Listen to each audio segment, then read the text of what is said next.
Terus kula niku kadang-kadang nggih saged kereng, tapi kereng kula niku sisi ilmiah. Sisi ilmiah yang ekstrim. Jadi negara ini atau umat Islam ini enggak boleh dilatih, difasilitasi Gus Ipul. Nanti agama ini menjadi bergantung wali napa? Kota. Assalamualaikum warahmatullahi wabarakatuh. Bismillahirrahmanirrahim. Nahmaduka ya ghafuru ya syakuru wa sholli wa sallim barik ala sayyidina Maulana Muhammadin wa ala alihi washabihi asma'in amma ba'du. Teng ngersa para habaib, para ulama sedanten ingkang kula hormati wabil khusus teng pernah Pak D kawula Ki Haji Muhammad Idris Hamid ingkang sangat berjasa tadi menyelamatkan para pejabat diaturi teng dalem kalian Pak D Idris kersane mboten diamuk Pak Sukron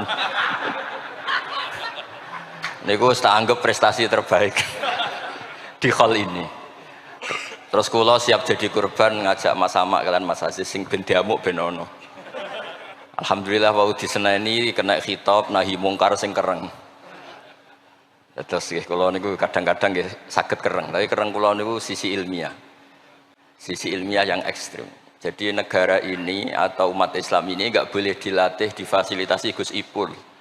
Nanti agama ini menjadi bergantung wali napa? Kota. Saya ingin agama seperti zaman Pak Hamid. Izzul mu'min qiyamuhu billail. Atau syaraful mu'min qiyamuhu billail wa izzuhu istighna'uhu anin nas. Terus sing terkos dan tentang mriki nak bengi tahajud terus yakin sujud itu kenangan terbaik, aset terbaik. Sehingga jenengan ra perlu hasud. Aku ra wali kota, aku ra kiai gede, aku ra mubalek populer karena sudah punya nikmat sing khairan minad dunya wa ma fiha. Terus mengke Menteri Keuangan gitu kepenak, Menteri Waduh Sawu Masana sih kepenak. Mereka buatan dituntut macam-macam. Orang asik dengan tahajud, dengan sujud. Tapi kalau masyarakat kita ada asik dengan tahajud, ada asik dengan sujud, penggawaannya demo nuntut pemerintah. Terus solusi bangsa ini tidak sekedar pemerintah itu baik, pemimpin itu baik, tapi rakyat juga baik. Kalau nate matur tengki Hasib, putranipun bawah. Kebaikan konsensus itu dimulai dari kita. Misalnya barokahnya orang Indonesia itu sholat. Itu banyak orang yang punya anak cantik itu dilamar orang kaya tidak mau hanya karena yang kaya raya ini tidak sholat. Padahal kalau nikah sama orang kaya ekonominya selesai. Padahal miskin sekali. Jadi rakyat itu pun heroik Gusipul.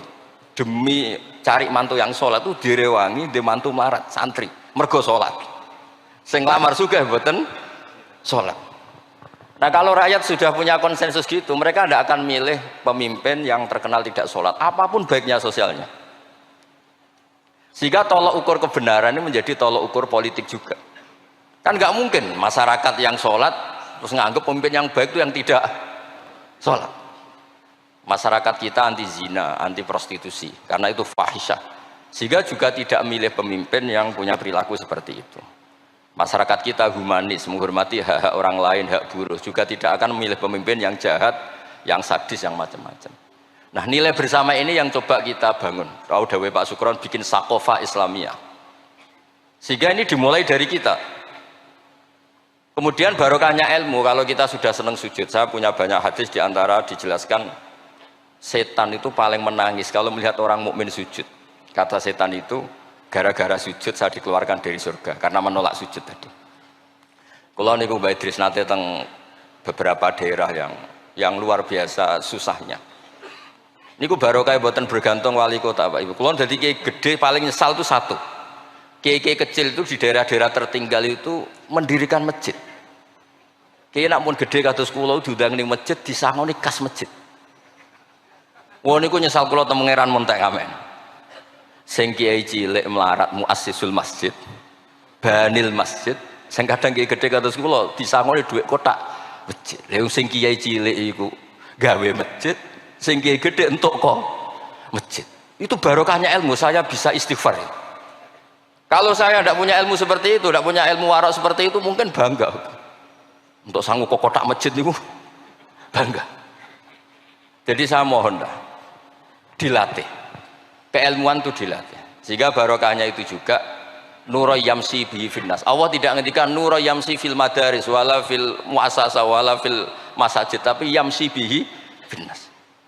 Teman-teman kita yang di Taiwan, di Amerika, di Eropa itu di Indonesia dilatih sujud dan sujud itu jadi kebutuhan. mereka mahasiswa, mereka pekerja, mereka pejabat. Kepikiran kalau di Korea ada masjid, di Amerika ada masjid, di Eropa bikin masjid, bikin komunitas pendidikan. Itu kalau dari awal dilatih mendapat, tidak akan jadi. Karena dilatih nunggu proposal. Tapi barokahnya mereka dari pikirannya sendiri, Nuroyam Sibihi Finnas, teman-teman pekerja itu urunan terus bikin apa? Masjid, bikin pendidikan. Terus target kula, target saya itu kepengen tiang Islam niku punya Nuroyam Sibihi Finnas. Mereka tersiksa kalau di komunitasnya itu tidak ada tempat sujud. Jangan dilatih, kalau menurut saya, jangan dilatih dengan kebesaran-kebesaran itu. Monggo lah kita menikmati tadi ada istilah wali masyhur, ulama terkenal. Itu buat orang Islam supaya dapat pahala. Piro-piro ngidolakno wali, mboten ngidolakno penyanyi dangdut ngoten mawon. Tapi secara hitung-hitungan keilmuan, saya ulang lagi, hitung-hitungan apa? Keilmuan kita ngitung. Kalau semua orang Islam afrodul muslimin gadah semangat bikin sujud. Akhirnya pertama ada tempat sujud di Korea itu yang bikin anak-anak TKI. Di Taiwan, di beberapa negara Eropa, bahkan di Amerika pertama yang bawa Islam itu kebanyakan juga orang imigran. Punya kebutuhan sujud, bikin masjid. Padahal zaman itu belum mungkin secara hukum negara Amerika masih imigran gelap. Lama-lama jadi orang terpelajar, lama-lama bahkan jadi yang senator macam-macam.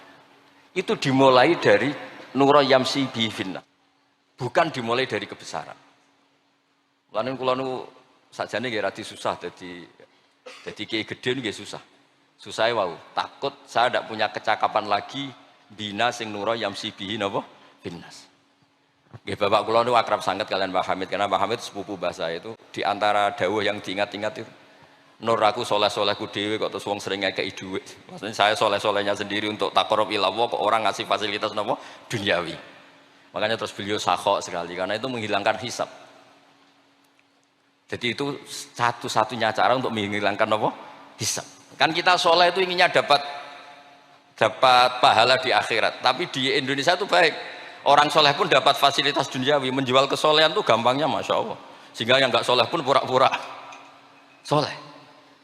Dan itu akhirnya nyuwun sewu jadi materi.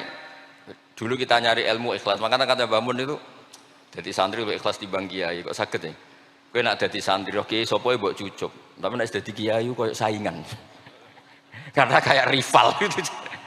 Jadi ini kalau rilek-rilek mawon terus yang terakhir ini kalau mboten lami-lami. Kalau cerita tentang iltizatan aklian. Dari sekian hitung-hitungan kalau sering jagongan kalian Mas Sama, Mas Aziz. Dari sekian hitung-hitungan itu yang bisa mengawal Islam ila yaumil qiyamah itu adalah logika, iltizatan aklian kalau kata kitab Fathul Bari. Karena kalau hukum wujubul akli, kalau kita zaman ngaji itu ada wajib akli. Itu ketika kita kecewa itu tetap. Misalnya saya didik Mas Aziz dengan gaya sosial. Sekali ada orang yang lebih sosial, saya ditinggalkan. Saya didik masyarakat, sekali beda pilihan pilpres, saya juga ditinggalkan. Karena ini urusan sosial. Tapi kalau dididik iltizatan aklian, ini kata kitab Fathul Bari, orang itu tidak bisa mengelak. Karena cocok tidak cocok, logika itu tidak terbantahkan. Ya tadi saya kemarin ngaji di sini juga cerita, kenapa ada syahidah